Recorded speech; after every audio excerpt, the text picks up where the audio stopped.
Assalamualaikum warahmatullahi wabarakatuh. Salam sejahtera untuk kita semua. Perkenalkan, saya Aswin Nur Saputra, SPD MSc, salah satu dosen di program studi Pendidikan Geografi Fakultas Keguruan dan Ilmu Pendidikan Universitas Lambung Mangkurat. Video ini dibuat dengan tujuan untuk memenuhi salah satu persyaratan sertifikasi dosen tahun 2025, yaitu pernyataan diri dosen dalam unjuk kerja Tridharma Perguruan Tinggi atau PDD UKT PT, khususnya di aspek pengajaran sebagai dosen aktif di program studi Pendidikan Geografi Universitas Lambung Mangkurat. Saya diamanahi untuk mengampu mata kuliah penginderaan jauh dasar, dan saya akan memulai untuk menjelaskan deskripsi dan informasi umum dari mata kuliah ini. Mata kuliah penginderaan jauh dasar merupakan mata kuliah wajib bagi mahasiswa semester 3 pada program studi Pendidikan Geografi Fakultas Keguruan dan Ilmu Pendidikan Universitas Lambung Mangkurat, dengan bobot pada mata kuliah ini sebesar 2 SKS dengan bahasa pengantar yaitu bahasa Indonesia. Nah, mata kuliah penginderaan jauh dasar memberikan landasan konseptual dan praktis mengenai prinsip, sistem, dan proses penginderaan jauh. Mahasiswa akan mempelajari dasar-dasar radiasi elektromagnetik, sistem sensor, dan juga platform, serta teknik interpretasi citra untuk berbagai aplikasi geospasial. Nah, mata kuliah ini juga mendorong keterampilan teknis pengolahan data citra dan sikap profesional dalam bekerja dengan data spasial melalui kegiatan praktikum dan proyek kolaboratif. Kemampuan yang diharapkan dari mata kuliah ini adalah mahasiswa mampu menganalisis konsep dan prinsip dasar penginderaan jauh secara kritis, serta menunjukkan sikap terbuka dalam memahami perkembangan teknologi penginderaan jauh yang relevan dengan kebutuhan studi geografi, mampu mengevaluasi penggunaan data penginderaan jauh di berbagai bidang lingkungan secara reflektif, serta mengkomunikasikan hasil analisis data spasial melalui diskusi kelompok atau presentasi ilmiah secara mandiri maupun kolaboratif, mampu menerapkan sikap profesional dalam pengumpulan, pengolahan, dan interpretasi data penginderaan jauh, serta menunjukkan tanggung jawab etika akademik dan kemampuan kerjasama dalam melaksanakan proyek berbasis data spasial. Setiap kemampuan tersebut tertuang dalam turunan 6 sub CPMK, yaitu yang pertama, kemampuan mengkonsepkan konsep dasar, prinsip kerja, dan sejarah penginderaan jauh. Yang kedua, kemampuan membedakan jenis sensor, platform, dan resolusi dalam sistem penginderaan jauh, serta kaitannya dengan objek yang diamati. Ketiga, kemampuan menginterpretasi objek dan fenomena geospasial pada citra secara visual berdasarkan karakteristik spektralnya. Yang keempat, kemampuan menganalisis pengolahan citra dasar seperti koreksi, komposit, dan klasifikasi sederhana menggunakan perangkat lunak penginderaan jauh. Yang kelima, kemampuan menunjukkan sikap profesional, bertanggung jawab, dan terbuka dalam kegiatan kelompok pengolahan dan interpretasi data citra. Yang keenam, kemampuan menyusun laporan interpretasi citra dan mempresentasikannya secara ilmiah, baik individu maupun kelompok. Struktur perkuliahan terdiri dari 70% ceramah dan diskusi, sedangkan 30%-nya terdiri penugasan melalui Learning Management System SIMARI ULM. Sedangkan untuk struktur penilaian, 40% dari ujian akhir semester, 30% dari ujian tengah semester, 20% dari penugasan, dan 10% dari sikap dan etika. Untuk jumlah kehadiran dan presensi, minimal 80% yang menjadi prasyarat dalam mengikuti ujian akhir pada mata kuliah ini. Baik, selanjutnya, mari kita dengarkan salah satu materi kuliah dari penginderaan jauh dasar ini, yaitu komponen sistem penginderaan jauh, sensor, platform, dan orbit. Selamat menyaksikan. Assalamualaikum warahmatullahi wabarakatuh. Waalaikumsalam warahmatullahi wabarakatuh. Ya, selamat pagi teman-teman mahasiswa semuanya. Selamat pagi, Pak. Baik, sebelum memulai perkuliahan kita pada pagi hari ini, sebelumnya saya ingin meminta salah satu di antara kalian untuk memimpin pembacaan doa sebelum kita memulai perkuliahan. Silakan. Tolong singkat sebelum kita mengawali pembelajaran. Sebaiknya kita berdoa terlebih dahulu sesuai dengan keyakinan masing-masing. Berdoa dimulai.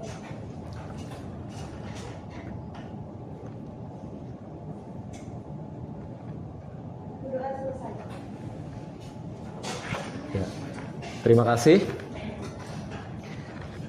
Baik, Pada kesempatan pagi hari ini kita akan membahas salah satu materi di mata kuliah penginderaan jauh dasar. Di sini saya coba sampaikan terlebih dahulu tujuan dari perkuliahan kita pada pagi hari ini. Tujuan kita ini adalah karena kita sudah pertemuan yang keempat, maka kita membahas mengenai kemampuan membedakan jenis sensor, platform, dan resolusi dalam sistem penginderaan jauh serta kaitannya dengan objek yang diamati. Saya mau menanyakan terlebih dahulu nih, pertanyaan pembuka dulu.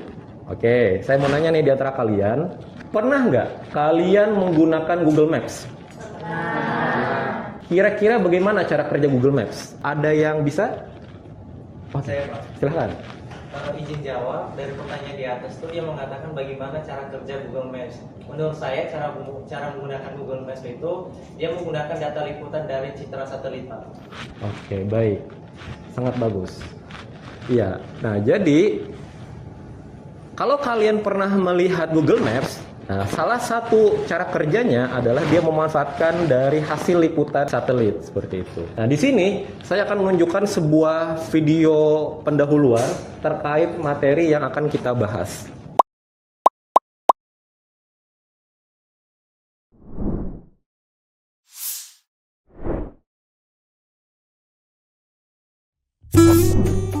Kamu pasti pernah buka Google Maps kan? Gimana menurut kamu? Mudah bukan dengan menggunakan Google Maps? Kemana-mana tinggal ketik tempat yang ingin kita tuju, langsung deh muncul peta digital yang harus kita lalui. Dan mudahnya lagi nih, Google Maps benar-benar mengarahkan kita kemanapun loh. Kalau salah jalan pun pasti bakal diarahkan lagi. Memang benar-benar Google Maps ini sangat membantu aktivitas kita ya. Pertanyaannya, kenapa sih Google Maps itu bisa dengan mudahnya mengarahkan? Kira-kira sistem apa ya yang menjalankannya? Yap, sistem penginderaan jauh atau bisa disingkat dengan Inderaja. Merupakan seni teknologi untuk mendapatkan informasi mengenai suatu objek, daerah atau gejala di permukaan bumi dengan menggunakan suatu alat tanpa kontak langsung dengan objek, daerah atau gejala tersebut. Seperti mobil yang melibatkan komponen pada mesin untuk bisa bergerak, begitu juga pada penginderaan jauh yang melibatkan banyak sekali komponen yang saling terkait. Kamu lihat jam dinding itu, jam dinding bisa menyala sebab ada sumber energinya, yaitu baterai. Dalam penginderaan jauh juga butuh sumber energi. Sumber energi atau sumber tenaga menjadi komponen yang paling penting dari penginderaan jauh yang beroperasi hingga 24 jam loh. Bila dilakukan pada malam hari, maka dibuat tenaga buatan atau dikenal dengan sumber energi aktif. Sedangkan proses pada siang hari menggunakan sinar matahari disebut sebagai sumber energi pasif. Nah, cahaya dari sinar matahari masuk ke permukaan bumi melalui atmosfer. Kemudian energi itu tadi ada yang dipantulkan dan dipancarkan pada objek yang diamati dan direkam oleh yang namanya sensor. Selanjutnya dibawa oleh alat yang bernama wahana. Biasanya wahana yang digunakan di penginderaan jauh itu seperti balon udara, pesawat terbang, pesawat ulang-alik, dan satelit. Sensor tersebut menghasilkan data. Data sendiri dibagi dua jenis, data visual atau gambar dan data digital atau angka. Data ini kemudian digunakan oleh pengguna data. Penggunaan data menjadi komponen akhir yang paling penting dalam sistem penginderaan jauh, yaitu orang atau lembaga yang memanfaatkan hasil inderaja. Ketika foto sudah didapatkan, nantinya akan digunakan sebagai pertimbangan untuk melakukan aktivitas tertentu. Sekarang, kamu sudah tahu kan kalau teknik penginderaan jauh itu idealnya diterapkan untuk mengumpulkan data yang kemudian dianalisis ke dalam bentuk visual? Walaupun erat kaitannya dengan geografi, teknik ini juga bisa melayani peran lain dalam penelitian ilmiah dan terapan. Data penginderaan jauh memberikan informasi penting yang digunakan untuk memantau dan memprediksi perubahan cuaca dan iklim, perubahan penggunaan lahan pada skala makro, hingga memantau serta melindungi perbatasan negara. Nah, itulah pembahasan tentang dasar-dasar penginderaan jauh. Gimana? Asik kan belajar penginderaan jauh? Semoga bermanfaat ya. Sampai jumpa di video pembelajaran lainnya. Jadi itu tadi sedikit video pengantar tentang bagaimana konsep dari penginderaan jauh itu sendiri. Nah, baik. Kalau tadi kalian sudah melihat bagaimana mekanisme penginderaan jauh itu bekerja atau disingkatnya dengan inderaja.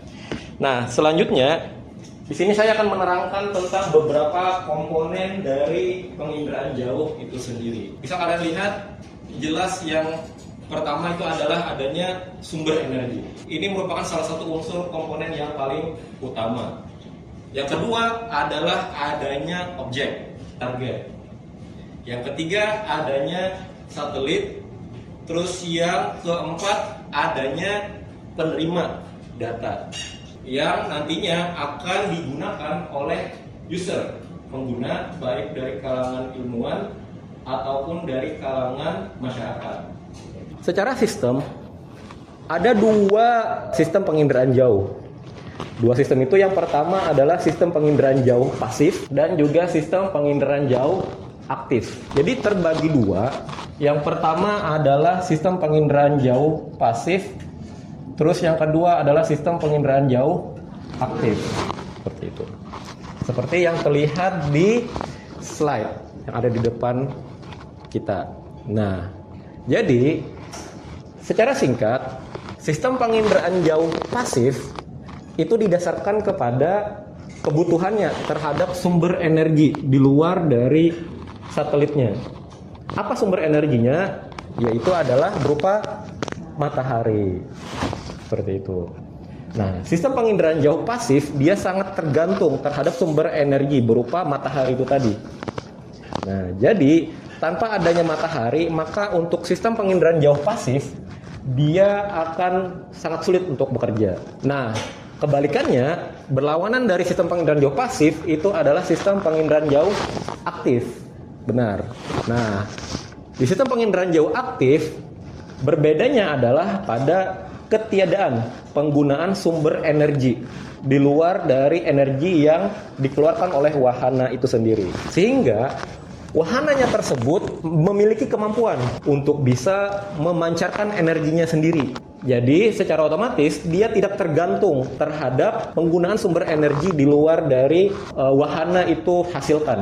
Nah, dari situlah nanti masyarakat sebagai user atau dari kalangan ilmuwan bisa mengolah dan memproses data tersebut. Tentunya untuk apa? Untuk manusia. Di sistem penginderaan jauh aktif, berbedanya adalah wahana satelitnya tersebut itu dia memiliki kemampuan untuk bisa memancarkan radiasi buatan. Objek yang dituju tadi nantinya dia akan memantulkan energi tersebut untuk kembali ditangkap oleh wahana tersebut. Energi tersebut yang sudah dipantulkan dan diterima oleh wahana akan ditransmisikan ke penerima data yang ada di permukaan bumi untuk selanjutnya dianalisis. Selanjutnya, nah, saya akan mencoba menyampaikan tentang beberapa platform yang digunakan dalam penginderaan jauh. Yang pertama itu adalah kamera. Yang pertama, yang kedua ada lidar, yang ketiga ada radar. Nah, tiga platform ini yang paling sering digunakan untuk aplikasi penginderaan jauh. Ketiga platform ini sebenarnya dia ada memiliki kesamaan, juga ada memiliki perbedaan. Perbedaan yang paling mendasar adalah pada panjang gelombang dari setiap sensor tersebut, di mana sensor tersebut digunakan. Di paling atas itu ada panjang gelombang. Dari panjang gelombang yang lebih pendek sampai panjang gelombang yang lebih panjang. Kamera yang ada di sini dia menjangkau pada panjang gelombang yang relatif lebih pendek atau yang bisa kita lihat oleh mata manusia yang biasanya disebut sebagai visible. Nah, itu. Jadi kamera, nah, tadi ada sensor. Yang pertama tadi ada kamera. Nah, kamera ini biasanya menjangkaunya pada panjang gelombang visible. Pada panjang gelombang visible. Apa panjang gelombang visible? Red, green, dan blue. Red, green, blue atau merah, hijau, biru itu adalah panjang gelombang di mana mata manusia bisa menangkap panjang gelombang tersebut. Nah, seperti kalian sekarang ini nih, kalian bisa melihat warna. Nah, warna-warna itu adalah salah satu dari panjang gelombang yang bisa kalian tangkap oleh mata kalian. Kalau lidar itu kepanjangannya adalah lidar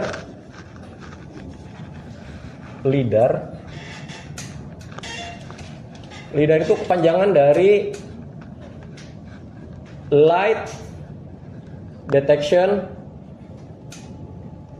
and ranging.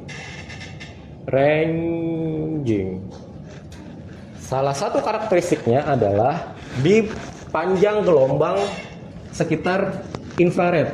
Lidar ketika dia bekerja di panjang gelombang infrared, dia akan membentuk nanti yang namanya berupa dimensi, 3 dimensi nanti. Itu bedanya. Kalau di kamera dia 2 dimensi, kalau di lidar dia akan membentuk menjadi bentukan data 3 dimensi nanti. Nah, jadi nanti ini visible, tadi kamera visible dan dia 2 dimensi. Kalau lidar dia cenderung membentuk yang namanya 3 dimensi.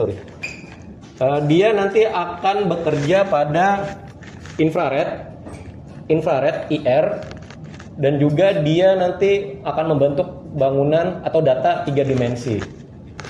Nah, selanjutnya nih yang ketiga ada yang namanya adalah radar. Nah, di sini seperti yang bisa kalian lihat, radar itu bekerja pada panjang gelombang radio. Karena dia bekerja pada panjang gelombang radio, nah maka kepanjangan dari radar itu adalah